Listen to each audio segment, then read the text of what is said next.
আমি সবাইকে বলতেছি, আপনারা মনোযোগ সহকারে কথা শুনেন। দয়া করে কথা বললে কথা শুনতে পাবেন না। আমরা এই যে একটা হত্যাকাণ্ড ঘটে গেছে, আমরা কি এটা বিচার চাই? বিচার যদি আমরা পেতে চাই, ভাই রাখেন তো ভাই, মানুষের জান চলে গেছে, আপনি সব কথা বলবো তো। হ্যাঁ, বিচার যদি আমরা পেতে চাই, সবার আগে কালকে রাত্রে বলে গেছি, কেউ আইন হাতে তুলে নেবেন না, ঠিক আছে? যারা আইন হাতে তুলে নিয়ে এই হত্যাকাণ্ড ঘটিয়েছে তাদের বিচার হবে। একই ভুল আমরা কেউ করব না। আমরা একটু আগে স্লোগান দিয়েছি, জিয়ার সৈনিক। জিয়ার সৈনিক যদি হয়ে থাকি, তার নীতি আদর্শ যদি আমরা মানি, তার যে পথ অনুসরণ যদি করি, তাহলে আমাদের সবার আগে আইন মেনে চলতে হবে। আপনারা এখানে আছেন, আমি কালকে রাত্রে 1টার সময় থেকে ভোর 4টা পর্যন্ত ছিলাম। পুরো বিষয়টা আমাদের দলের সর্বোচ্চ স্তরে জানানো হয়েছে। এখানে যে ব্রিগেড কমান্ডার, এখানে জিওসি, অ্যাক্টিং জিওসি, ওনার সাথে কথা হয়েছে, আর্মির কর্নেলের সাথে কথা হয়েছে, ডিসিএসপি সাহেব এখানে আছে, আমাদের দলের সেক্রেটারি শরীফুজ্জামান শরীফ আসতেছে। আমরা যদি মনে করি যে আইনের শাসন চাই, তাহলে সবার আগে আমাদের কি করতে হবে? আইন মানতে হবে। আইন মানার প্রাথমিক পদক্ষেপ হিসাবে আমরা যেটা করেছি, ইতিমধ্যেই এই হত্যাকাণ্ডের বিরুদ্ধে আমরা মামলা দায়ের করেছি। এই মামলা দায়েরের পরে যদি আমরা বিচার চাই, তাহলে আমাদের যে কাজটা, যে রিপোর্টটা সবার আগে লাগবে, ডাক্তারের রিপোর্ট এবং পোস্টমর্টেম। ডাক্তার সাহেব তার ভূমিকা পালন করেছেন এবং ডাক্তার সাহেবকে আমরা ধন্যবাদ দিতে চাই আমাদের দলের পক্ষ থেকে, জনগণের পক্ষ থেকে। কি ডাক্তার সাহেব এখানে যে অবস্থায় আমাদের প্রিয় নেতা মরম শামসুজ্জামান ডাবলুকে পাওয়া গেছে, সেই রিপোর্টটি উনি দিয়েছেন।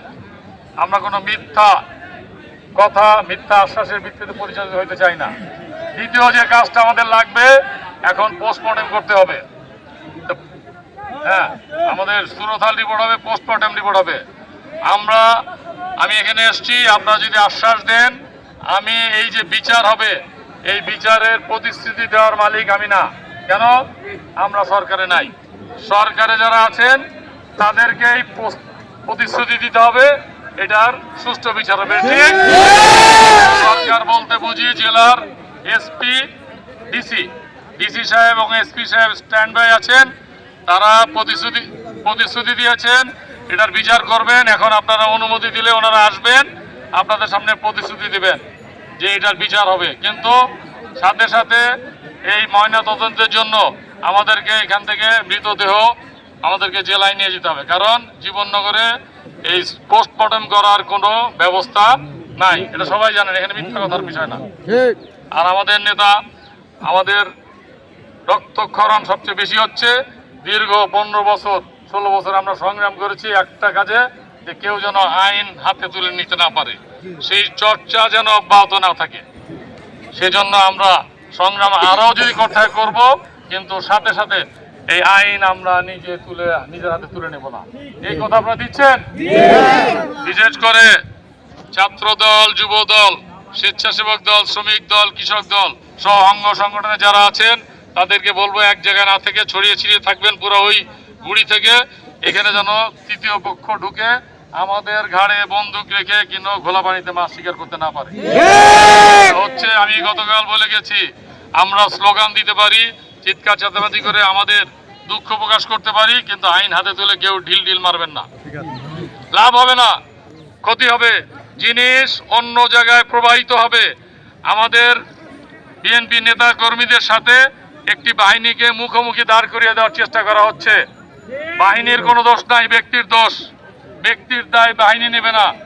এবং আমরা আমাদের নেতা কর্মীর যদি কোনো ভুল থাকে, সেটার দায় কিন্তু দল নেবে না। একদম সোজা সাপটা কথা।